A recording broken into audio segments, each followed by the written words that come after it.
How to set up an antivirus program for your Android device. Hey there everyone, in this video I'm going to show you how to set up an antivirus program for your device that's against viruses and malware. You should all of you have this on your phone because it's a very useful thing to have, especially if you visit sketchy websites through your phone. The first thing you need to do is open up your Google Play, and the program we're going to be searching for is called Malwarebytes. And there it is, the first one.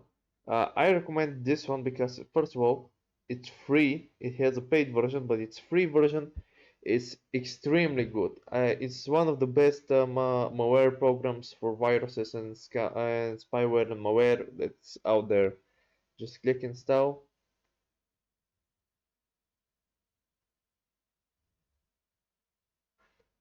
Wait for it to download.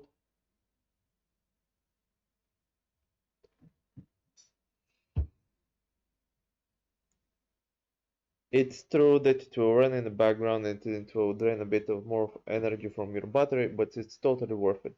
So start it by clicking open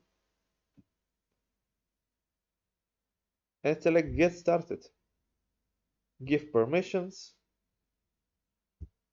check on allow to manage all files, and get back. And if you want, you can start your 30-day trial. I'm going to skip it for now. And there you go. So you can see database version outdated, real-time protection itself, and that's for premium users usually. But just scan all the issues that it has updated and browse safely. That's it. Hope this helped. If it did, leave a like and subscribe, and see you next time.